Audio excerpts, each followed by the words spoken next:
Alright, hey guys, and welcome back to another video. And we just had a brand new community transmission drop for Star Wars Battlefront 2, and this one has all the details for tomorrow's update that we can expect, and there are some surprise things in there that I wasn't expecting to see, and they are actually really exciting. So to give you guys a brief overview of what we're going to be talking about, Heroes vs Villains is now going to have a Felucia map added. There are going to be some changes to Ewok hunt mode for the event coming this week. The faction selection for co-op is now available. New appearances, not just for Luke Skywalker and Han Solo that we knew already, but also a brand new Republic Jet Trooper skin as well, which we will talk about in just a second. There's also a whole bunch of hero changes, tweaks, different things to go over. I'm going to take out the main parts of it because if I did cover the whole community transmission, we would be here for half an hour because it is massive. So I just pulled the main points. If you want to read the entire thing, I will have it down in the description below. But with that out of the way, make sure to leave a thumbs up, subscribe to the channel if you are new, and let's get into the news. Alright, first things first, and one of the biggest surprises that we weren't expecting is Felucia being added to Heroes vs Villains. The community transmission says feedback around Felucia has been nothing short of fantastic. As the response has been so great, we wanted to give you a bit more of the planet. As part of the next update, we'll be enabling Felucia for Heroes vs Villains. We're bringing an area that surrounds the village and the Sarlacc pit for you to fight within. What this means is that you'll have access to the laser fence, including the panel that can turn it on and off. What you do with this information is entirely up to you. This has me really excited, guys. I've been begging for Felucia to come to Heroes vs Villains and Galactic Assault. We've got one, now we just need it for GA. So that's very exciting, and I'm keen to get some gameplay on there for all of you guys. The second thing to discuss are the appearances that are coming, and obviously we know as of last week that the Luke Skywalker ceremony skin and a New Hope Han Solo skins will be coming with this update via an in-game event and also purchasable by credits and crystals. But not only do we get those two, we get a brand new reinforcement skin, which is going to be the Republic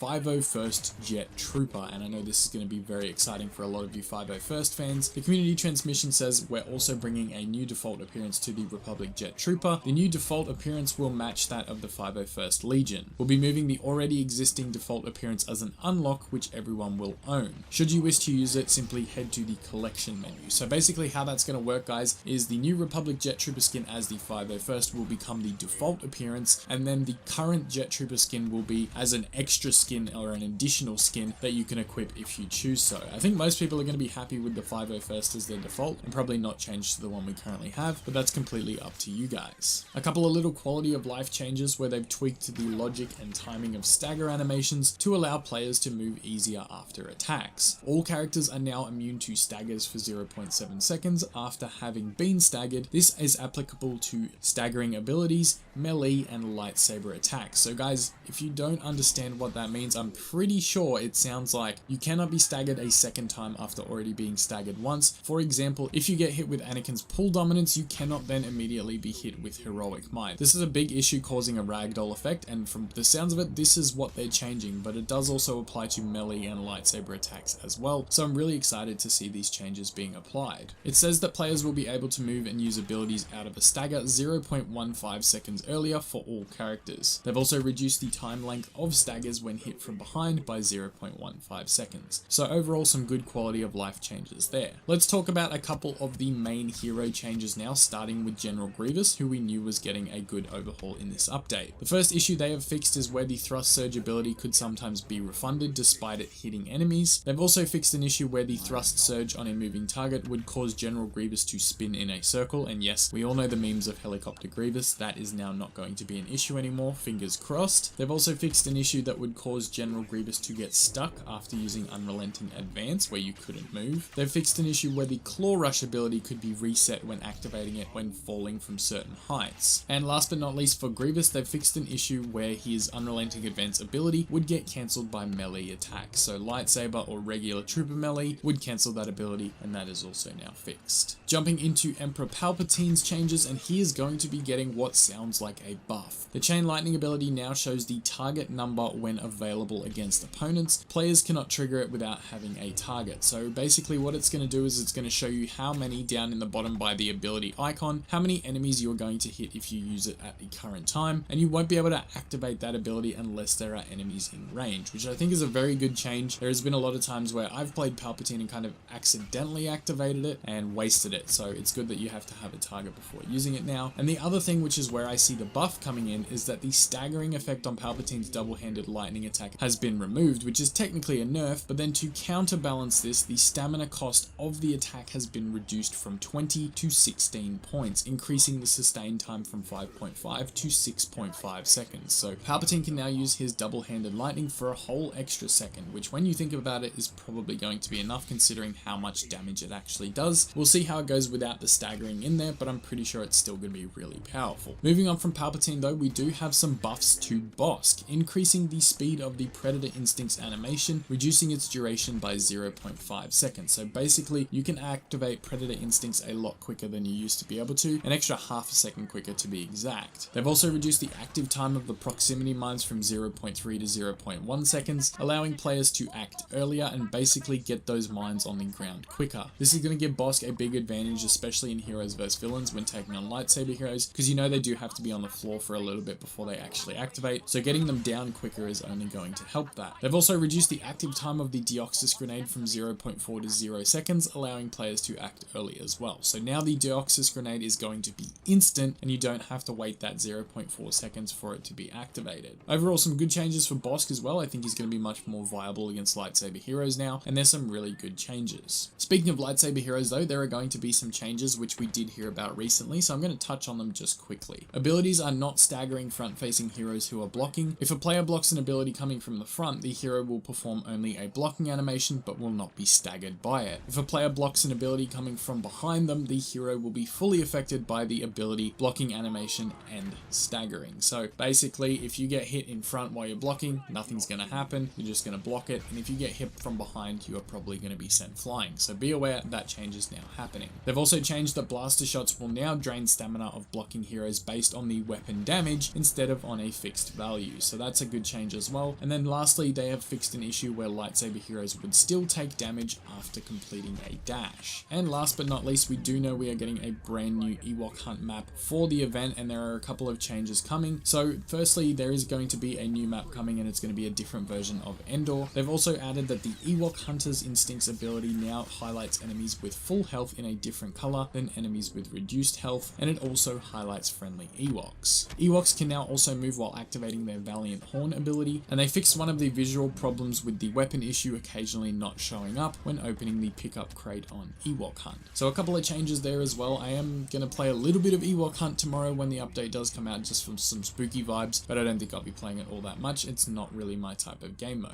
But I am excited nonetheless. It's been a good day for Star Wars. We had the Rise of Skywalker final trailer drop earlier today, so if you didn't see my reaction to that, make sure you jump on the channel and go check that out, and I will see you guys all tomorrow as I will be streaming the update. Thank you all so much for watching. I will see you in the next one, and may the Force be with you always. The Sith are all powerful.